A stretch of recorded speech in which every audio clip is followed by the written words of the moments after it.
Assalamualaikum warahmatullahi wabarakatuh. Perkenalkan, kami dari kelompok 2 dan saya akan memperkenalkan rekan-rekan saya. Yang pertama, Sahrul Romadoni dengan NIM 19188201014.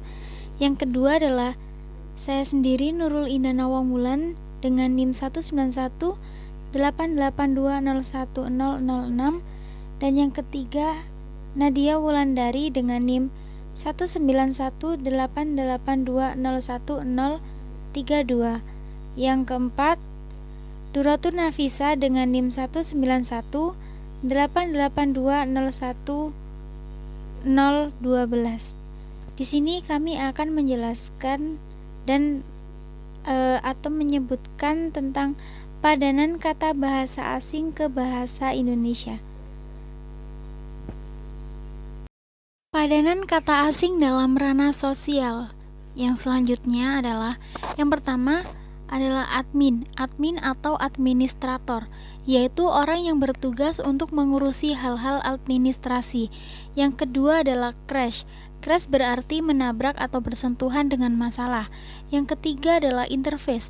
Interface atau tatap antarmuka, yaitu batas bersama di mana dua atau lebih komponen terpisah dari sistem komputer bertukar informasi. Yang keempat adalah ghosting, yaitu perilaku menjauh atau tiba-tiba menghilang dari kehidupan seseorang tanpa mengirimkan kabar, baik melalui telepon, SMS, atau email. Yang kelima yaitu demek, yaitu menyatakan sakit hati, terharu, atau terpesona dengan para seseorang. Assalamualaikum warahmatullahi wabarakatuh. Perkenalkan, nama saya Syahrul Ramadhani. Di sini saya akan menyampaikan tentang padanan kata asing dalam ranah sosial. Baik, yang pertama yaitu meet and greet, atau dengan kata lain temu sapa. Jika diartikan sesuai dengan asal katanya, maka meet and greet adalah bertemu dan mengenal. Akan tetapi, meet and greet adalah sebuah acara khusus yang diadakan untuk mempertemukan seorang idola dengan penggemarnya. Tujuannya adalah untuk mendekatkan, saling mengenal lebih dalam. Yang kedua yaitu freelancer, atau bisa dibilang pekerja lepas, atau dengan kata lain pekerja lepas.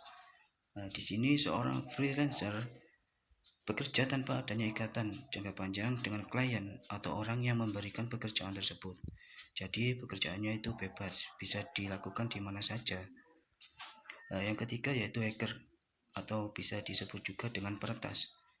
Nah, di sini hacker diartikan sebagai seorang yang menggunakan komputernya untuk mengakses data di perangkat komputer atau ponsel orang lain tanpa persetujuan pemiliknya. Jadi bisa dibilang ini adalah tindak kejahatan lah ya. Jangan ditiru. Selanjutnya yang keempat yaitu scan atau dengan kata lain pindai. Scan di sini merupakan proses dari memindai suatu objek dokumen yang nantinya akan diubah menjadi file digital yang dapat disimpan pada perangkat. Yang kelima yaitu blogger, atau dengan kata lain narablog. Blogger adalah orang yang membuat atau memiliki dan mengelola blog, membagikan pandangan serta perspektif pindai. Scan di sini merupakan proses dari memindai suatu objek dokumen yang nantinya akan diubah menjadi file digital yang dapat disimpan pada perangkat. Yang kelima yaitu blogger, atau dengan kata lain narablog. Blogger adalah orang yang membuat atau memiliki dan mengelola blog, membagikan pandangan serta perspektif kepada audiens untuk tujuan pribadi maupun bisnis. Jadi para blogger itu ya begitulah pekerjaannya. Yang selanjutnya yaitu keenam quick count, atau bisa dibilang atau dengan kata lain hitung cepat. Di sini quick count adalah sebuah metode verifikasi hasil pemilihan umum yang dilakukan dengan menghitung persentase hasil pemilu di tempat pemungutan suara atau TPS yang dijadikan sampel. Biasanya quick count ini banyak dilakukan saat pemilu ya. Selanjutnya yaitu workshop atau loka karya. Nah, secara umum, pengertian workshop adalah suatu pertemuan yang mana sekelompok orang memiliki minat, keahlian, ataupun profesi pada bidang tertentu yang terlibat aktif dalam suatu diskusi dan kegiatan intensif pada suatu subjek maupun proyek tertentu. Nah, workshop biasanya diikuti oleh sesama orang yang memiliki tujuan atau pandangan yang sama. Ya intinya peminatnya harus sama. Kalau nggak sama ya gabut di dalam pembicaraan tersebut. Mungkin itu yang bisa saya sampaikan. Terima kasih. Saya Syahrul Ramadhani. Bila ada salah kata, saya mohon maaf. Assalamualaikum warahmatullahi wabarakatuh. Selanjutnya akan dilanjutkan oleh rekan saya. Baik, untuk padanan kata asing dalam ranah sosial selanjutnya adalah ada lockdown, yang berarti karantina wilayah. Karantina wilayah di sini adalah pembatasan penduduk dalam suatu wilayah tertentu, termasuk wilayah pintu masuk beserta isinya yang diduga terinfeksi penyakit atau terkontaminasi sedemikian rupa untuk mencegah kemungkinan penyebaran penyakit atau terkontaminasi virus. Yang selanjutnya adalah ada panic buying, yang berarti beli panik. Sorry, itu sepertinya typo ya. Beli panik atau panic buying adalah situasi ketika sekelompok tertentu atau sekelompok orang membeli suatu produk dalam jumlah besar karena khawatir kesediaan langka atau kesediaannya takut habis begitu. Untuk selanjutnya adalah physical distancing, yang berarti pembatasan fisik. Ini sering kita dengar saat baru-baru ini ya, karena pembatasan fisik ini sangat perlu untuk menjaga jarak fisik antar satu orang dengan orang yang lainnya, karena untuk memastikan penyakit tidak menyebar, bukan berarti membatasi hubungan sosial. Atau bisa jadi untuk memutus rantai penyebaran virus. Untuk selanjutnya ada work from home, yang berarti kerja dari rumah.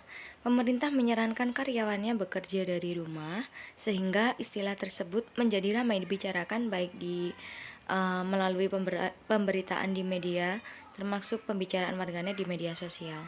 Untuk selanjutnya ada hand sanitizer, yang berarti penyanitasi tangan, yaitu cairan antiseptik untuk mencegah bakteri yang masuk pada tubuh kita. Padanan kata asing dalam ranah sosial selanjutnya, yang pertama ada campaign atau kampanye. Artinya, kegiatan yang dilaksanakan oleh organisasi politik atau calon yang memperebutkan kedudukan, mencari dukungan massa pemilih dalam suatu pemungutan suara. Yang kedua, ada tour guide atau pemandu wisata. Artinya, seseorang atau beberapa orang yang mengatur perjalanan wisata, mulai dari menentukan rute terbaik, menjelaskan mengenai lokasi tujuan, dan mengawasi perjalanan agar wisatawan merasa puas dengan liburannya. Yang ketiga, ada netizen atau warganet. Artinya, seseorang yang aktif terlibat dalam komunitas maya atau internet pada umumnya. Yang keempat, ada press conference atau konferensi pers. Artinya, pertemuan pers yang diadakan oleh seseorang tokoh untuk memberitahukan hal yang penting di hadapan wartawan dan utusan kantor berita untuk disebarluaskan melalui media massa. Kemudian, kelima ada talk show atau gelar bicara. Artinya, acara bincang-bincang di televisi atau radio dalam sesuatu hal yang terdiri atas beberapa tokoh yang dipandu oleh pembawa acara atau tayang bincang. Dan yang terakhir, keenam ada office boy atau pramu kantor. Artinya, orang yang biasanya melakukan pekerjaan kasar atau tidak memerlukan keterampilan khusus, seperti menyapu dan mengepel di kantor. Sekian tadi padanan kata asing yang masuk dalam ranah sosial. Wassalamualaikum warahmatullahi wabarakatuh.